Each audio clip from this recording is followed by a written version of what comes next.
اس وقت social media کی بہت سی پوسٹوں میں دیکھ رہا ہوں کہ ہمارے اکابرین علماء مشائخ ہم ان کی عزت کرتے ہیں، لیکن بہت سی پوسٹوں میں ہمیں ان کی طرف سے یہ نظر آ رہا ہے کہ وہ نوجوانوں کو کہہ رہے ہیں کہ ہمارے نوجوان جو ہیں وہ بے ادب ہو چکے ہیں، گستاخ ہو چکے ہیں، بڑوں پر اعتماد نہیں کر رہے، اور سبب اس کا وہ یہ بتا رہے ہیں کہ وہ ہم سے سوال کر رہے ہیں۔ تو عرض یہ ہے ان اکابرین اور ان مشائخ حضرات سے کہ سوال کرنا کوئی بری بات نہیں ہے۔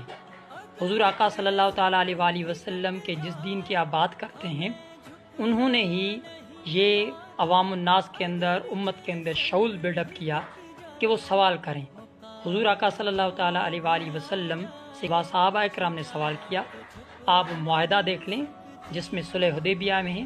وہاں مولا علی کرم اللہ وجہ الکریم نام مٹانے کے لیے تیار نہیں، تو کیا حضور نے نعوذ باللہ ان کو گستاخ کہا؟ اسی طرح بہت سارے معاملات آپ کے سامنے آ جائیں گے۔ تو اگر نوجوان آپ سے سوال کر رہے ہیں، کیونکہ آپ نے نوجوانوں کو ہمیشہ امام حسین کے واقعات بتائے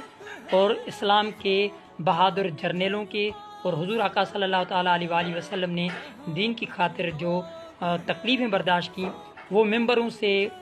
بیان کر کے بڑی داد وصول کی، اور جب نوجوان نماز میں نہیں آتے تو آپ ہی ان سے سوال کرتے ہیں کہ آپ نمازیں کیوں نہیں موجود تھے۔ اب نوجوان جب میدان محاذ میں دین اسلام کی بات آئی اور آپ لوگوں کی وہاں قربانیاں دیکھنا چاہ رہے تھے، آپ لوگوں کی وہاں بزدلی کی جا پر بہادری جو آپ کے قصے سناتے تھے، وہاں ان میدانوں میں آپ نہیں نظر آئے، تو نوجوان تو آپ سے سوال کرے گا۔ تو سوال کرنا کوئی بے ادبی نہیں ہے، بلکہ سوال کرنا ان کا حق ہے۔ اور دوسری بات کہ آپ کہہ رہے ہیں کہ ہمارے ہی معنی صرف نوجوان غلط ہو سکتے ہیں، تو جنگ عہد سب سے بڑا اس پر دلیل ہے کہ حضور آقا صلی اللہ علیہ وسلم نے نوجوانوں کے چیک کہنے پر جنگ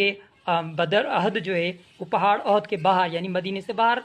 جنگ لڑی تھی۔ حالانکہ اکابرین اور بڑے جو ہیں، بلکہ ان میں منافقین کی بھی رائے تھی کہ مدینے میں رہ کر جنگ کی جائے، لیکن حضور نے نوجوانوں کی مان کر اور غزوہ عہد جو ہے وہ باہر جا کے جنگ لڑی، جس پر بہت سارے منافقین ناراض ہو کر کے ہم چھوٹوں کی بات کی کیوں مانی گئی، 300 منافقین لے کے واپس آئے گئے۔ یہ بھی آپ نے ہمیں بتایا ہے۔ تو اگر کوئی سوال کر رہا ہے نوجوان، تو یہ گستاخ اور بے ادب نہیں ہے، ان سے محبتیں کرے اور ان کے سوالوں کا جواب دے۔